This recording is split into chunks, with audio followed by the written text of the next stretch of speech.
ধন্যবাদ। আৰু কিবা যদি ভোগালী বিহুৰ পলমকৈ হ'লেও শুভেচ্ছা জ্ঞাপন কৰিছোঁ। আপোনালোকক আমি আজি যিটো উদ্দেশ্যত ইয়ালৈ নিমন্ত্ৰণ কৰি আনিছোঁ, বিশেষকৈ আমাৰ এই সংবাদমেলখন আমাৰ আম আদমি পাৰ্টিৰ যি গুৱাহাটী লোকসভা সমষ্টি, এই লোকসভা সমিতিৰ দ্বাৰা এই সংবাদমেলখনৰ আয়োজন কৰা হৈছে।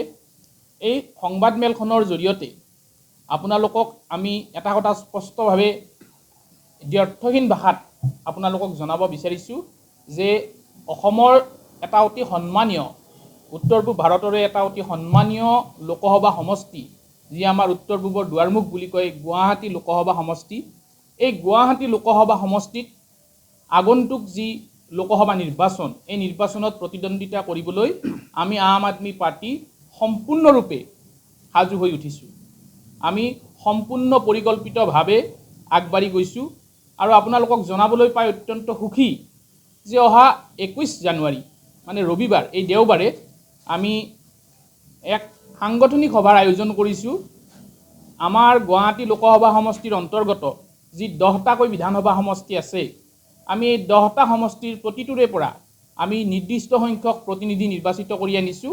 আৰু সেই প্ৰতিনিধিসকলক সমবেত কৰি চানমাৰীৰ যি শিক্ষক ভৱন, সেই শিক্ষক ভৱনত অহা দেওবাৰে 21 জানুৱাৰী ৰাতিপুৱা 11 বজাৰ পৰা আমাৰ এই সাংগঠনিক সভাখন অনুষ্ঠিত হ'ব। উক্ত সাংগঠনিক সভাতেই আমি গুৱাহাটী যি লোকসভা নিৰ্বাচন, এই নিৰ্বাচনৰ কাৰণে আমাৰ নিৰ্বাচন সমিতিখন গঠন কৰিম। আৰু আমি আপোনালোক আটাই হয়তো নিশ্চিতভাৱে জানে যে আমি 28 দলীয় যি ইণ্ডিয়া এলায়েন্স, ইণ্ডিয়া মৰ্চা, এই মৰ্চাৰ আমি আম আদমি পাৰ্টিও অংশীদাৰ। আৰু লগতে অসমতো যি 15 দলীয় আমাৰ বিৰোধী ঐক্য মঞ্চ আছে, এই মঞ্চৰো আমি অংশীদাৰ। ইতিমধ্যে আমাৰ শীৰ্ষ পৰ্যায়ত এই লোকসভা নিৰ্বাচনৰ আসন বুজাবুজিক লৈ আলোচনা চলি আছে। আৰু এই আলোচনাৰ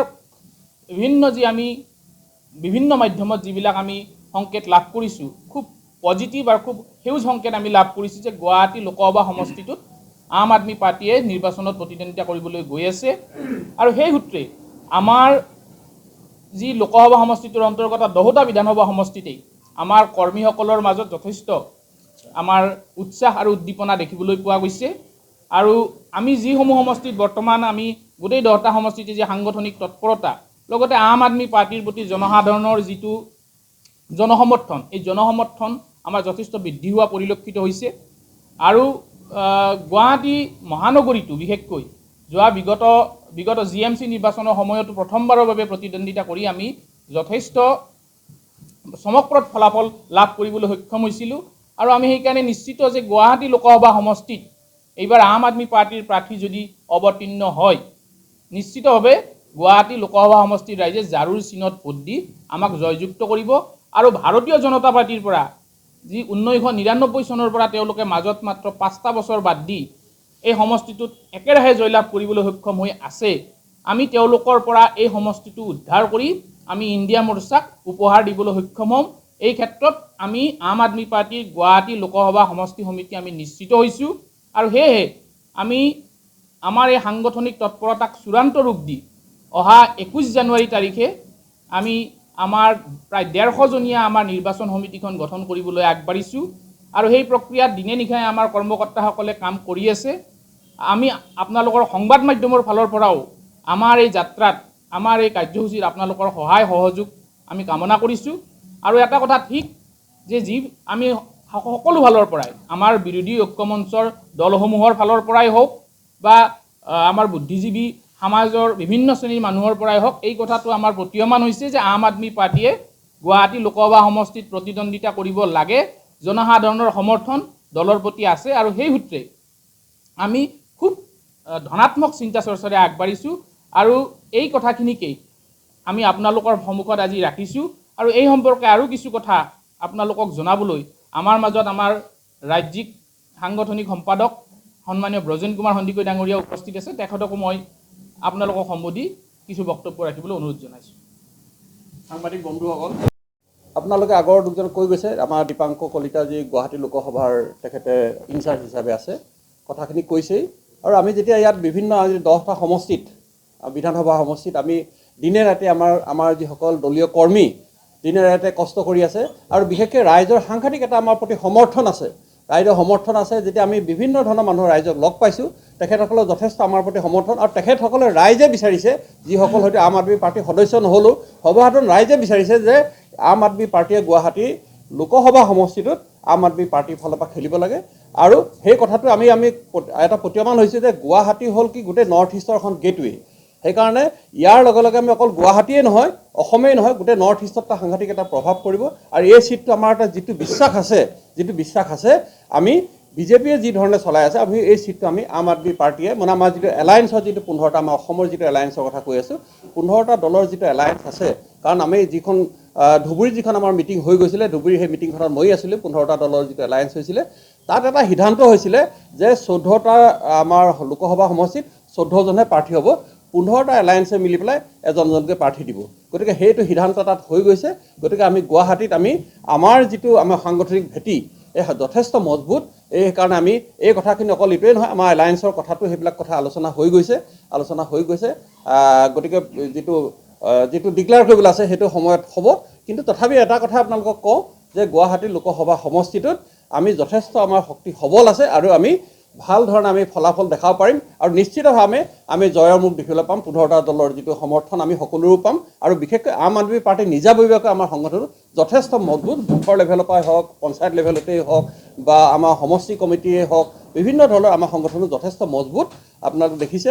আৰু আমি এই 21 তাৰিখে যিটো আমাৰ যিটো সাংগঠনিক সভা হ'ব গুৱাহাটী লোকসভা সমষ্টিক লৈ, সেই মিটিংখনত আপোনালোকে সকলোৱে দেখিবলৈ পাব। আৰু আপোনালোকে সাংবাদিক বন্ধুক আপোনালোকক আমি আজি অনুৰোধ জনাইছোঁ আৰু নিমন্ত্ৰণো জনাইছোঁ, আপোনালোকে সেইদিনাখন থাকিব, আপুনি চাবলৈ পাব আৰু আমি ভাল ফলাফল দেখাব পাৰিম। সেইটো আমাৰ সকলোৰে আশা। সেই আশাটো লৈ পেলাই আমি আগবাঢ়িছোঁ আৰু নিশ্চয়কৈ আমাৰ এটা বিশ্বাস আছে আমি ভাল ফলাফল দেখাব পাৰিম। তাৰ আমাৰ ভাৰ্চুৱেল মিটিং এখন হৈ গৈছে আৰু আমি সকলোবোৰ দলেই এই ক্ষেত্ৰত মই এতিয়া সিদ্ধান্ত লৈছোঁ যে যি স্থানত যাৰ যেনেদৰে শক্তি আছে, এই 15টা দলৰ প্ৰত্যেকেই আমাৰ ৰাহুল গান্ধী ডাঙৰীয়াৰ এই ন্যায়িক যাত্ৰাত সহযোগ আগবঢ়াব। তাৰোপৰি আপোনালোকে ইতিমধ্যে গমেই পাইছে যে অহা 21 জানুৱাৰীত গহপুৰত আমাৰ বিৰোধীৰ প্ৰতিটো দলৰে প্ৰতিনিধিক লৈ ৰাহুল গান্ধী ডাঙৰীয়াৰ লগত এখন বৈঠক হ'ব আৰু সেই বৈঠকখনত খুব আশাপ্ৰদ ফলাফল আৰু আমাৰ অসমৰ ৰাজনীতিৰ ক্ষেত্ৰত এক খুব যোগাত্মক ফলাফল সেই সভাখনৰ পিছত আহিব বুলি আমি নিশ্চিতভাৱে আশাবাদী। আমাৰ 21 তাৰিখে সন্মানীয় ৰাহুল গান্ধী ডাঙৰীয়াৰ লগত আমাৰ বৈঠক হ'ব, আমাৰ দলৰ লগতে 15টা দলৰে বৈঠক হ'ব। তাৰপিছত আশাপ্ৰদ ফলাফলটো আমি লাভ কৰিমেই। ইতিমধ্যে আমি যিটো পজিটিভ চাইন পাইছোঁ, যিদৰে ধৰক আজি CPM দলে বৰপেটাৰ ক্ষেত্ৰত এটা পজিটিভ চাইন পোৱা বুলি তেখেতসকলে কৈছে, আমিও এই ক্ষেত্ৰত আমাৰ যি শীৰ্ষ নেতৃত্বৰ লগত আলোচনা হৈছে, আমাৰ আম আদমি পাৰ্টিৰ শীৰ্ষ নেতৃত্ব আৰু কংগ্ৰেছ দলৰ শীৰ্ষ নেতৃত্বৰ যিটো আলোচনা হৈছে, সেই আলোচনাৰ ভিত্তিত আমি যি যোগাত্মক সঁহাৰি পাইছোঁ, সেই ভিত্তিতে আমি আগবাঢ়িছোঁ। সেইকাৰণে আমি 21 তাৰিখৰ এই সাংগঠনিক সভাখন আয়োজন কৰিছোঁ আৰু এই 21 তাৰিখৰ এই সাংগঠনিক সভাখনৰ জৰিয়তে আমি আমাৰ প্ৰস্তুতিক এটা চূড়ান্ত ৰূপ দিবলৈ বিচাৰিছোঁ যে আমি নিৰ্বাচন সমিতিখন গঠন কৰি আমি আগবাঢ়িবলৈ বিচাৰিছোঁ আৰু এই ক্ষেত্ৰত আপোনালোকৰ সহায় সহযোগখিনি বিচাৰিছোঁ। নিশ্চিতভাৱে আমাৰ আজিৰ এই সংবাদমেলখন আয়োজন কৰিছোঁ আমি গুৱাহাটী লোকসভা সমষ্টি সমিতি। আপোনালোকে জানে যে 3টা সমষ্টিৰ ক্ষেত্ৰত আমি আম আদমি পাৰ্টীয়ে দাবী জনাই আহিছোঁ, ডিব্ৰুগড়, তেজপুৰ আৰু গুৱাহাটী। 3টা সমষ্টিৰ ক্ষেত্ৰতে আমি সমানেই গুৰুত্ব আৰোপ কৰি আছোঁ। কিন্তু আজিৰ যিখন সংবাদমেল আমি গুৱাহাটী লোকসভা সমষ্টি সমিতিৰ ফালৰ পৰা আয়োজন কৰিছোঁ, সেইকাৰণে আমি এই সম্পৰ্কীয় যিখিনি কথা সেইখিনি আপোনালোকক অৱগত কৰিছোঁ। আম আদমি পাৰ্টি এটা ৰাষ্ট্ৰীয় দল আৰু ৰাষ্ট্ৰীয় দল হিচাপে আমাৰ ৰাষ্ট্ৰীয় নেতৃত্ব আছে। আমি এটা কথা ঠিক যে প্ৰাৰ্থীগৰাকী যিয়েই নহওক, এগৰাকী অত্যন্ত সুযোগ্য ব্যক্তিক আমি গুৱাহাটীৰ ৰাইজৰ সন্মুখত থিয় কৰাম আৰু সেইগৰাকী ব্যক্তিক গুৱাহাটী লোকসভা সমষ্টিৰ ইটো মূৰৰ পৰা সিটো মূৰলৈকে, একেবাৰে পশ্চিম গোৱালপাৰাৰ পৰা আৰম্ভ কৰি ডিমৰীয়াৰ একেবাৰে সীমালৈকে আমাৰ সকলো স্তৰৰ জনসাধাৰণে, সকলো জাতি জনগোষ্ঠী ধৰ্ম ভাষাৱলম্বী লোকে সেই ব্যক্তিগৰাকীক এগৰাকী যোগ্য ব্যক্তি হিচাপে, সুদীৰ্ঘকাল যি ধৰণে আমাৰ গুৱাহাটী লোকসভা সমষ্টিটোক এক প্ৰকাৰ ডাম্পিং গ্ৰাউণ্ড হিচাপে ইউজ কৰি আছিলে, এইবাৰ আমি এগৰাকী সুযোগ্য ব্যক্তিক ৰাইজৰ সন্মুখত থিয় কৰিবলৈ মনস্থ কৰিছোঁ আৰু প্ৰাৰ্থী যোৱেই নহওক সেই প্ৰাৰ্থীগৰাকীৰ প্ৰতি আম আদমি পাৰ্টীয়ে জয়যুক্ত কৰিবলৈ আমি সৰ্বতো প্ৰকাৰে আমাৰ এই গুৱাহাটী লোকসভা সমষ্টি কমিটিৰ ফালৰ পৰা সৰ্বতো প্ৰকাৰে আমি চেষ্টা চলাম। বৰ্তমান আমাৰ হাতত আমাৰ যিটো আমি এপ্লিকেশ্যন প্ৰচেছ কৰিছিলোঁ, আমাৰ 9গৰাকী প্ৰাৰ্থীয়ে তাত আবেদন কৰিছিল। সেই তালিকাখন মই আপোনালোকক দি দিম। যিসকলে আমাৰ আবেদন কৰিছে 9 গৰাকী প্ৰাৰ্থীয়ে প্ৰক্ষেপ কৰিছে। তাৰ ভিতৰত আমাৰ ৰাজ্যিক সভাপতি ডাক্তৰ ভৱেন চৌধুৰী ডাঙৰীয়া আছে, আমাৰ ৰাজ্যিক উপ সভাপতি জিতুল ডেকাই আবেদন কৰিছে, আমাৰ উপস্থিত আমাৰ ব্ৰজেন কুমাৰ সন্দিকৈ ডাঙৰীয়াই আবেদন কৰিছে, আমাৰ অনুৰূপা ডেকা ৰজা বাইদেৱে আবেদন কৰিছে আৰু যথেষ্ট সংখ্যক 9 গৰাকী মই 9 গৰাকীয়ে মই আপোনাক তালিকাখন দি দিম। তাৰ ভিতৰত এইসকল মুখ্যতঃ আবেদন কৰিছে। মানে অফিচিয়েলি ঘোষণা হোৱা নাই যদিও আপোনালোকৰ গুৱাহাটী সমষ্টিটো আপক দিব বুলি আলোচনা আমি সকলো ফালৰ পৰা খুব ধনাত্মক আজি আমাৰ মানিবই লাগিব যে এই এলায়েন্সৰ বিগ ব্ৰাদাৰটো ভাৰতীয় জাতীয় কংগ্ৰেছ অসম প্ৰদেশৰ ক্ষেত্ৰত, গতিকে তেখেতসকলৰ পৰাও আমি খুব যোগাত্মক সঁহাৰি পাইছোঁ আৰু যি অন্যান্য আমাৰ বিৰোধী দল আছে, সেই বামপন্থী দলসমূহেই হওক, অজাপেই হওক, ৰাইজৰ দলেই হওক, এইসকলৰ পৰাও আমি সঁহাৰি পাইছোঁ। তেখেতসকলে এটা কথা দক্ষমতত উপনীত হৈছে, গুৱাহাটী চিটটোত আম আদমি পাৰ্টীৰ যোগ্য প্ৰাৰ্থী আছে আৰু সংগঠন আছে, গতিকে গুৱাহাটীৰ ৰাইজে যিহেতু পৰিৱৰ্তন বিচাৰিছে, এই আটাইকেইটা দলেই আমাক এই ক্ষেত্ৰত ব্যাপক সঁহাৰি দিছে আৰু আমি সেই ভিত্তিতে আজি এই সংবাদমেলখনক আপোনালোকক, কাৰণ আমাৰ সন্মানীয় ৰাহুল গান্ধী ডাঙৰীয়াৰ যাত্ৰাও আজি অসমত পদাৰ্পণ কৰিছে, এই মুহূৰ্ততে আমি তেখেতৰ এই ন্যায় যাত্ৰাটো সম্পূৰ্ণ সহযোগ কৰিমেই।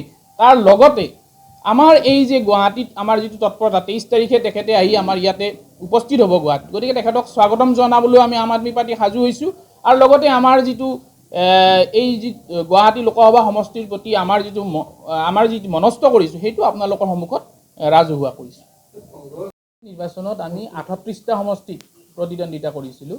সেই সময়ত ভাৰতীয় জাতীয় কংগ্ৰেছে 60টা সমষ্টিতে প্ৰতিদ্বন্দ্বিতা কৰিছিল। আমি 38টা সমষ্টিৰ 24টা সমষ্টিত আমি ছেকেণ্ড পজিশ্যনত আছিলোঁ আৰু এটা সমষ্টিত আমি জয়লাভ কৰিবলৈ সক্ষম হৈছিলোঁ আৰু 38টা সমষ্টিত প্ৰতিদ্বন্দ্বিতা কৰাৰ পিছতো আমি অভাৰঅল আমি ছেকেণ্ড পজিশ্যনত আছিলোঁ ভাৰতীয় জনতা পাৰ্টি।